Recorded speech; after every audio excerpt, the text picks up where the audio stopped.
2. Gabriel appears to Elizabeth. Jesus' life work on Urantia was really begun by John the Baptist. Zacharias, John's father, belonged to the Jewish priesthood, while his mother, Elizabeth, was a member of the more prosperous branch of the same large family group to which Mary, the mother of Jesus, also belonged. Zacharias and Elizabeth, though they had been married many years, were childless.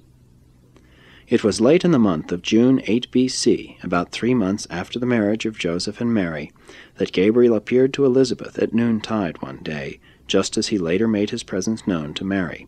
Said Gabriel, "While your husband Zacharias stands before the altar in Jerusalem, and while the assembled people pray for the coming of a deliverer, I, Gabriel, have come to announce that you will shortly bear a son, who shall be the forerunner of this divine teacher, and you shall call your son John.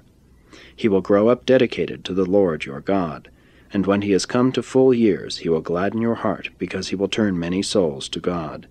And he will also proclaim the coming of the soul healer of your people, and the spirit liberator of all mankind. Your kinswoman Mary shall be the mother of this child of promise, and I will also appear to her." This vision greatly frightened Elizabeth. After Gabriel's departure she turned this experience over in her mind, long pondering the sayings of the majestic visitor, but did not speak of this revelation to anyone save her husband until her subsequent visit with Mary in early February of the following year. For 5 months, however, Elizabeth withheld her secret even from her husband. Upon her disclosure of the story of Gabriel's visit, Zacharias was very skeptical, and for weeks doubted the entire experience, only consenting half-heartedly to believe in Gabriel's visit to his wife when he could no longer question that she was expectant with child.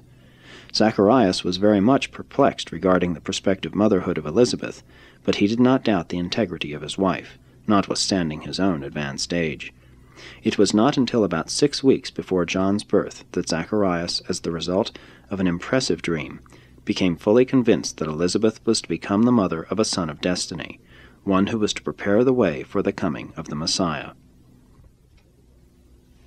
Gabriel appeared to Mary about the middle of November, 8 B.C., while she was at work in her Nazareth home.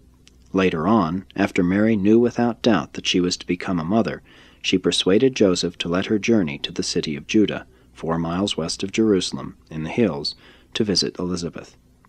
Gabriel had informed each of these mothers-to-be of his appearance to the other. Naturally, they were anxious to get together, compare experiences, and talk over the probable futures of their sons. Mary remained with her distant cousin for 3 weeks. Elizabeth did much to strengthen Mary's faith in the vision of Gabriel, so that she returned home more fully dedicated to the call to mother the child of destiny, whom she was so soon to present to the world as a helpless babe, an average and normal infant of the realm. John was born in the city of Judah, March 25, 7 B.C. Zacharias and Elizabeth rejoiced greatly in the realization that a son had come to them as Gabriel had promised, and when on the 8th day they presented the child for circumcision, they formally christened him John, as they had been directed aforetime. Already had a nephew of Zacharias departed for Nazareth, carrying the message of Elizabeth to Mary, proclaiming that a son had been born to her, and that his name was to be John. From his earliest infancy, John was judiciously impressed by his parents with the idea that he was to grow up to become a spiritual leader and religious teacher, and the soil of John's heart was ever responsive to the sowing of such suggestive seeds. Even as a child, he was found frequently at the temple during the seasons of his father's service, and he was tremendously impressed with the significance of all that he saw.